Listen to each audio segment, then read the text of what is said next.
Hi friends, मैं हूं नवनीत तिवारी। आपके अपने इस आवर इंग्लिश क्लासेस चैनल में स्वागत है। तो चलिए दोस्तों, आज हम लोग आर्टिकल्स के बारे में जानते हैं। आर्टिकल्स होता क्या है, इसका क्या कार्य है।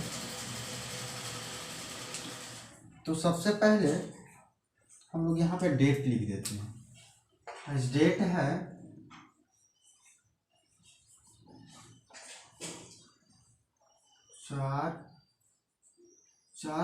3 है। आज 3/4/2022 है। ठीक। पढ़ना हम लोगों को है आर्टिकल्स के बारे में। आर्टिकल्स पढ़ना है। आर्टिकल्स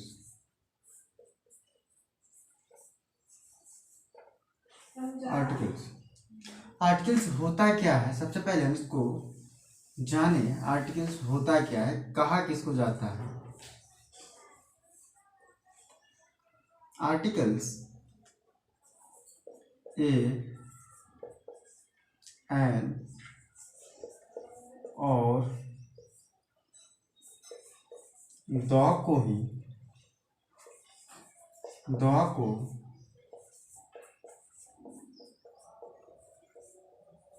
आर्टिकल्स कहा जाता है। ठीक। ए एन और द को क्या कहा जाता है, तो आर्टिकल्स कहा जाता है। ठीक है, अब देखते हैं। ए एन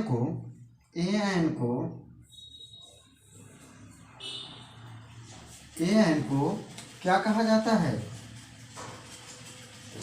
ए एन को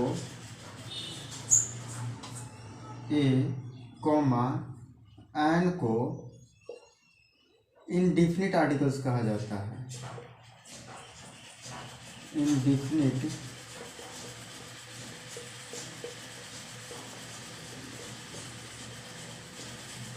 इनडिफिनिट आर्टिकल्स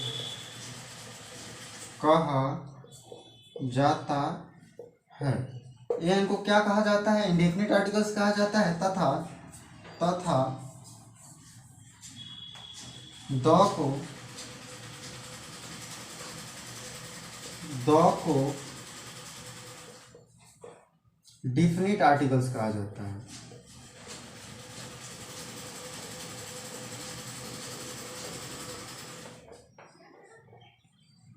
डिफिनिट आर्टिकल्स कहा जाता है। ठीक।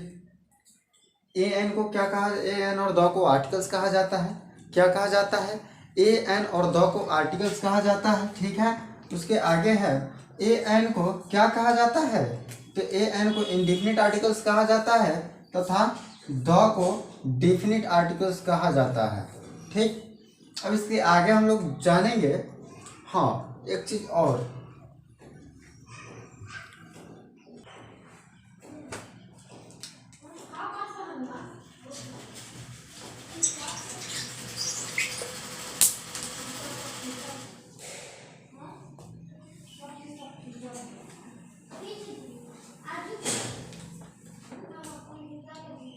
अब देखते हैं ए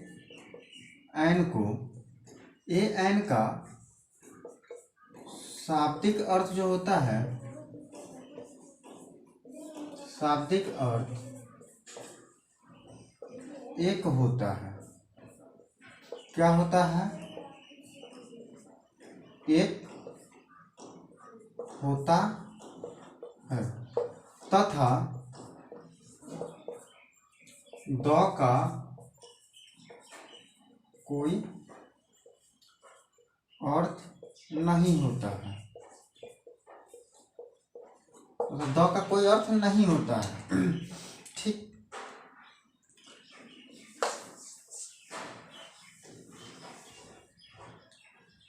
आर्टिकल जो है,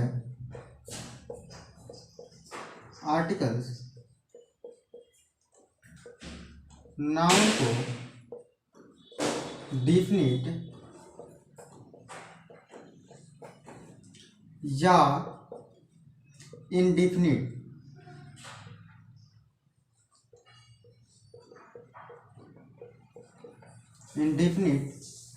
बनाने में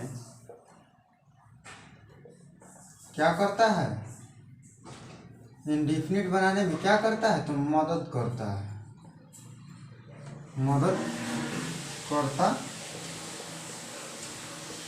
है।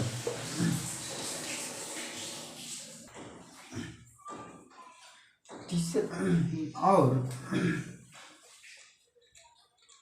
मॉडर्न इंग्लिश ग्रामर में, किसमें, मॉडर्न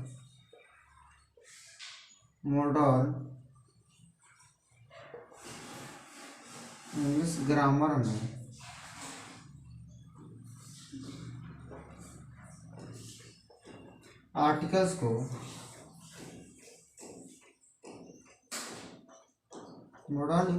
में आर्टिकल्स को क्या कहा जाता है, क्या किसके अंतर्गत रखा गया है, तो डिटरमाइनर के अंतर्गत रखा गया है।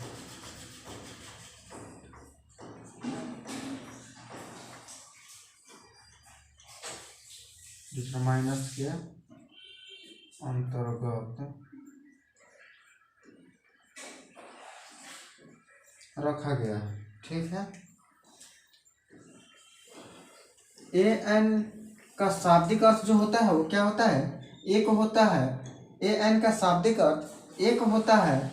आर्टिकल्स नाउन को डिफिनिट या इंडिफिनिट बनाने में मदद करता है। आर्टिकल्स जो है वो नाउन को क्या बनाने में मदद करता है, तो डिफिनिट या इंडिफिनिट बनाने में मदद करता है। और मॉडर्न इंग्लिश ग्रामर में आर्टिकल्स को डिटरमाइनर के अंतर्गत रखा गया है। मॉडर्न इंग्लिश ग्रामर में आर्टिकल्स को किसके अंतर्गत रखा गया है, तो डिटरमाइनर के अंतर्गत रखा गया है। ठीक। और प्रोनाउंसिएशन ऑफ द आर्टिकल्स, हम लोगों को ये पढ़ना है, pronunciation of the articles.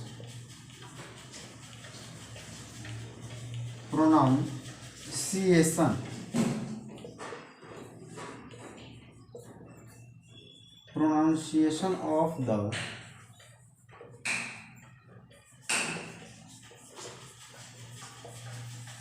Articles, pronunciation of the articles.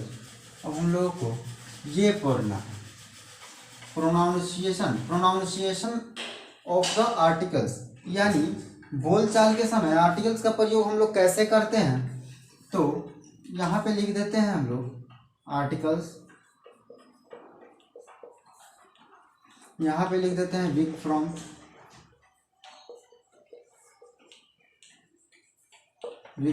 यहाँ लिख देते हैं स्ट्रॉन्ग फ्रॉम।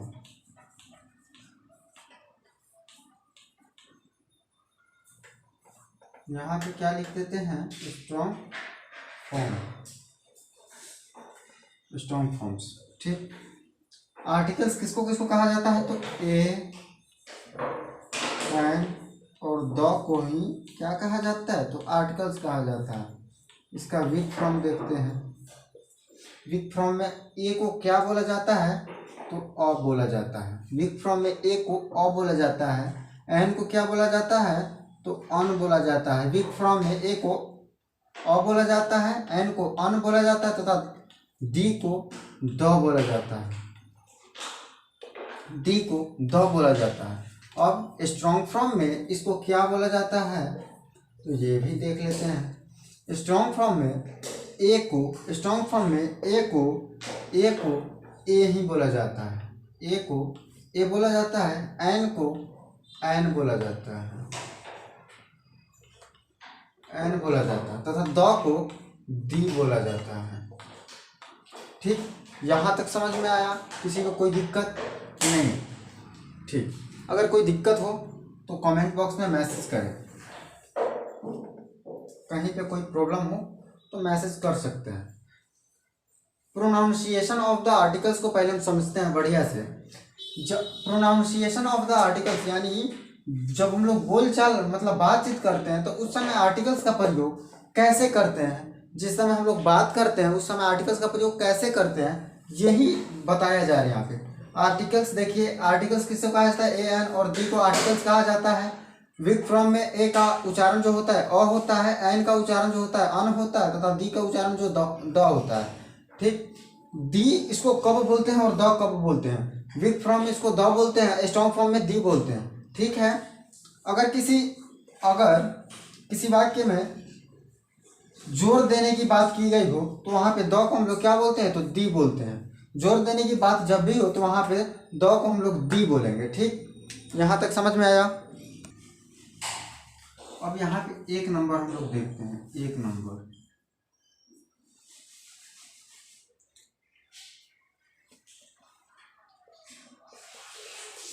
सामान्य रूप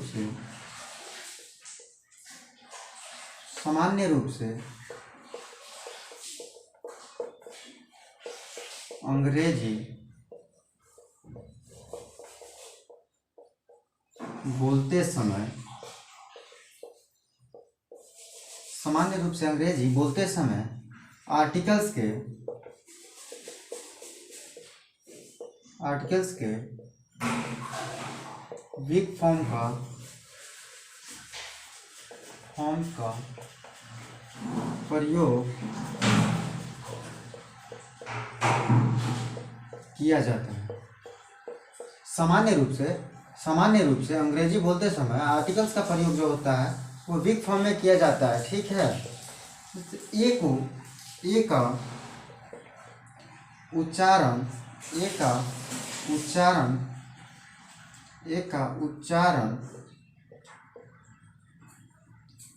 अ होता है। किसमें? सामान्य रूप से अंग्रेजी जब बोलते हैं तो उसमें ए का उच्चारण जो करते हैं हम लोग अ करते हैं। ठीक, ए का उच्चारण करते हैं, अ करते हैं। एन का उच्चारण एन का अन तथा दी का द क्या करते हैं, तो उच्चारण करते हैं। दी का द, दी को द पढ़ते हैं या बोलते हैं। दी को क्या बोलते हैं, द बोलते हैं। अगर सॉरी, पहले बोर्ड को क्लीन कर लेते हैं। सामान्य रूप से अंग्रेजी बोलते समय आर्टिकल्स के वीक फॉर्म का उपयोग किया जाता है या प्रयोग किया जाता है। किसका प्रयोग किया जाता है? सामान्य रूप से अंग्रेजी बोलते समय आर्टिकल्स के वीक फॉर्म का उपयोग किया जाता है। ठीक है, ये तो एक नंबर हो गया। अब 2 नंबर में यहाँ देखना है। अब ए को अ बोला जाता है, एन को अन बोला जाता है तथा दी को द बोला जाता है। ठीक, अब 2 नंबर में देखते हैं क्या है। 2 नंबर में अगर कॉन्सोनेंट से शुरू होने वाले शब्द अगर कॉन्सोनेंट से शुरू होने वाले शब्द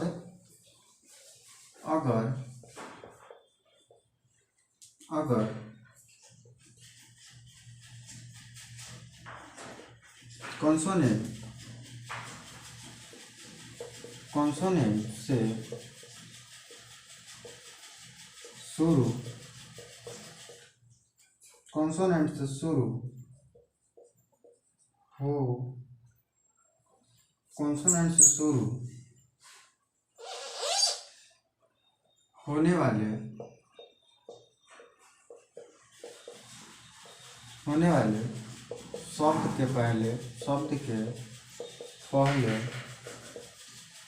कॉन्सोनेंट से शुरू होने वाले शब्द के पहले यदि द आता हो, द आए तो उस द को हम लोग द ही पढ़ते हैं।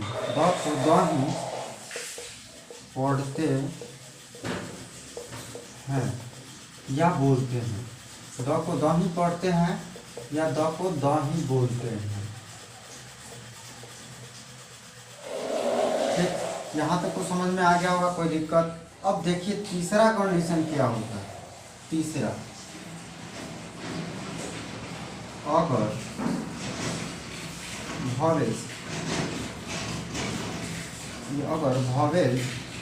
भवेल से शुरू होने वाले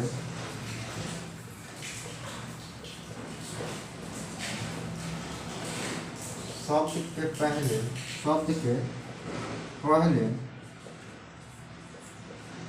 द हो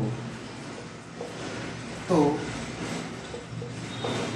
द को क्या बोलते हैं, तो द को क्या बोला जाता है, दी बोला जाता है, द को दी बोला जाता है, द को दी बोला जाता है।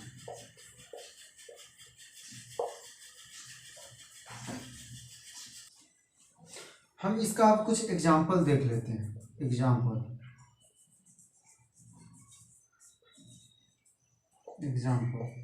जैसे दिस इज, इसको क्या है, द है, लेकिन इसको द कब बोलेंगे? अब यहाँ पे वॉवेल्स है, क्या बता रहा है, अगर वॉवेल्स से शुरू होने वाले शब्द के पहले द हो तो द को दी बोला जाता है, द को क्या बोला जाता है, दी बोला जाता है। तो यहाँ पे हम क्या बोलेंगे, तो दी बोलेंगे। This is the elephant, the elephant.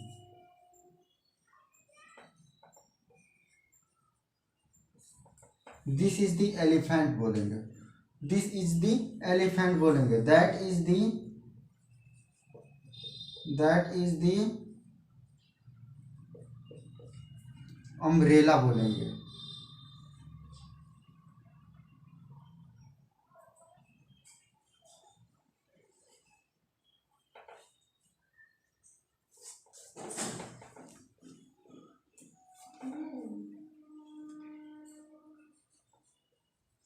Umbrella बोलेंगे। ठीक, यहाँ तक कोई दिक्कत नहीं है। अब हम लोग इसका भी कुछ एग्जाम्पल देख लेते हैं। एग्जाम्पल क्या कर रहा है, अगर कॉन्सोनेंट से शुरू होने वाले शब्द के पहले द आता हो तो द को हम लोग द ही पढ़ते हैं। तो द को क्या पढ़ते हैं, द ही पढ़ते हैं। जैसे दिस इज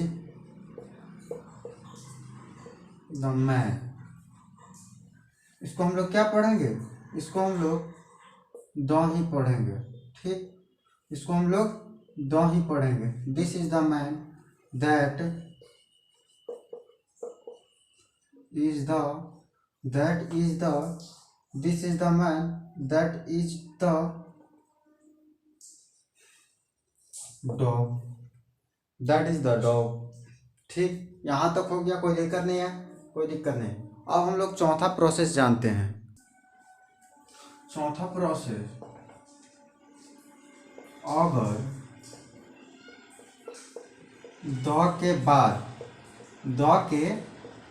बाद आने वाले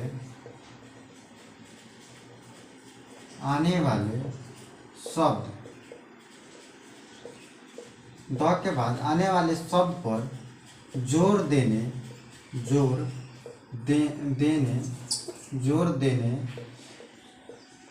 की आवश्यकता हो, जोर देने की आवश्यकता जोर देने की क्या आवश्यकता हो तो हम लोग, जोर देने की आवश्यकता हो तो द को हम लोग क्या पढ़ते हैं, दी पढ़ते हैं।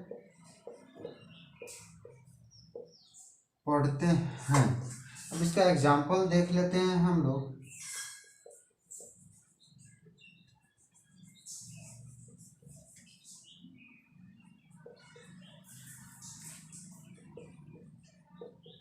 This is the shirt, this is the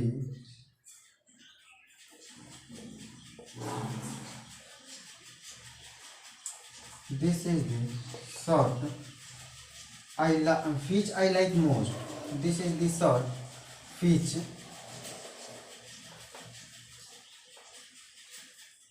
which I like. This is the shirt which I like most.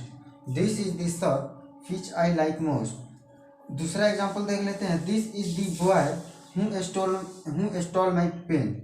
This is the boy, क्या this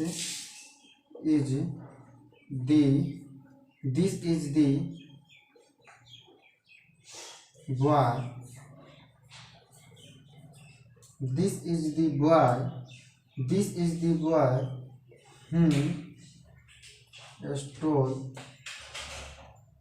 who who stole my pen, my pen. This is the boy who stole my pen. क्या कहा जा रहा है, क्या कहा जा रहा है? अगर द के बाद आने वाले शब्द पर जोर देने की आवश्यकता हो तो द को हम लोग दी पढ़ते हैं। एग्जाम्पल में देख ले, दिस इज दी, इसको हम लोग क्या बोलेंगे? दी बोलेंगे। This is the shirt which I like most, this is the shirt which I like most. ठीक, इसको हम लोग बोलेंगे this is the boy who stole my pen. इसका हिंदी मतलब बता दें आपको, this is the shirt which I like most. यह वही शर्ट है, यह वही शर्ट है जिसको मैं लाइक करता हूँ, जिसको मैं बहुत लाइक करता हूँ, जिसको मैं लाइक करता हूँ। ठीक, दिस इज द बॉय, यह वही लड़का है, ठीक, जिसने मेरा पेन लिया है। यह वही लड़का है जिसने मेरा पेन लिया है। ठीक, अब इसी के साथ हम लोग वीडियो को स्टॉप करते हैं और आप लोगों से अनुरोध है कि जो इस चैनल पे नए हैं वो कृपया सब्सक्राइब करें और बेल आइकन को दबाएं ताकि आने वाला नोटिफिकेशन जो है, नेक्स्ट आने वाला वीडियो भी आपको मिल सके। Thank you. जय हिंद, जय भारत।